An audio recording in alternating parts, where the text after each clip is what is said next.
Hello, my name is Grace Vernon, and my special topic is the homeless population in the United States, and more specifically, those who struggle with substance abuse. The most recent national estimate of homelessness in the United States was from the January 2017 point in time count, where 553,742 people were identified as experiencing homelessness. According to our textbook, although their exact number is unknown, an estimated 3.5 million people are likely to experience homelessness in a given year. Clearly, there's a pretty significant number of people struggling with homelessness, but how many of them also struggle with substance abuse and its health outcomes?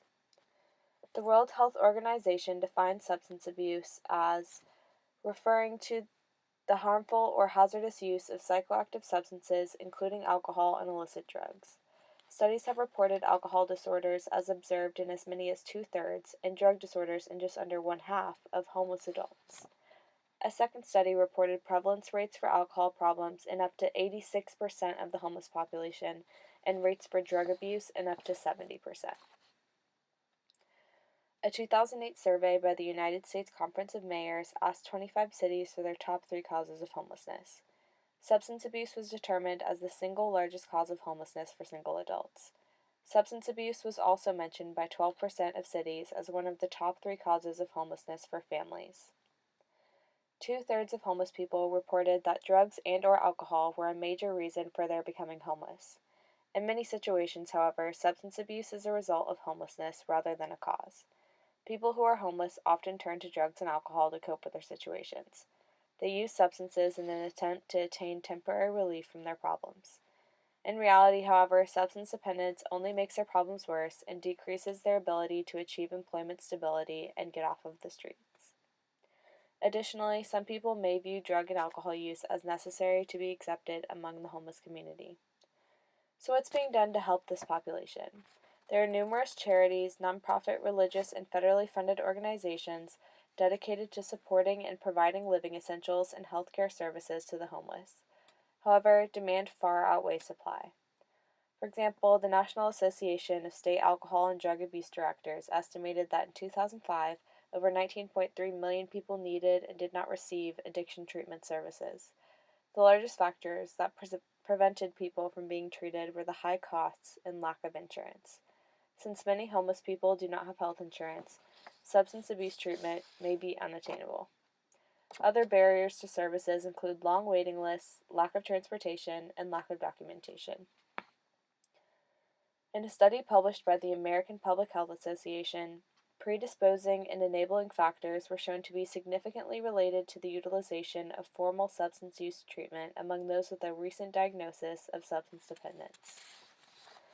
One of the predisposing factors included race, with African Americans shown as one half as likely, and Hispanics and those of other ethnic backgrounds as 1/4 as likely as whites to have obtained substance abuse treatment. Additionally, those who had spent less time in places that were not meant for sleeping were over 5 times more likely to have received such services in contrast to those who spent more time on the streets. Several enabling factors were also recognized in this study. Those in more service-rich environments were shown as far more likely to be getting treatment, whereas those with health insurance, and particularly those who had gotten either direct help with alcohol and drug problems or help with accessing the formal treatment system, were more likely to be receiving substance abuse treatment, and those with both drug and alcohol dependence, in comparison to those with alcohol dependence only, were more likely to be getting treatment as well. Clearly, predisposing and enabling factors assume a lot of importance in predicting who gets substance abuse services. One's location becomes highly significant as the distribution of services that are available to homeless people is far more uneven. Also, their knowledge of the system and the manner in which they can access it, which is a product of how long one has been in the city they are living in, becomes important, as well as access to insurance. Moreover, because demand for services far outpaces supply within the system, substance abuse treatment providers tend to be more selective in terms of whom they admit to their programs. In reference to the vulnerability model from the textbook, homeless individuals have a number of enabling characteristics, including their homelessness, and the fact that the vast majority of homeless people are uninsured and often unable to apply for any kind of free health care because of their lack of a physical address.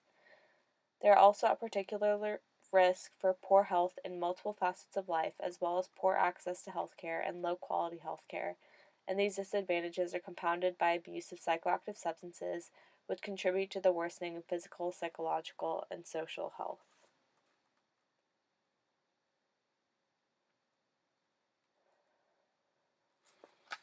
Now, here are some discussion questions.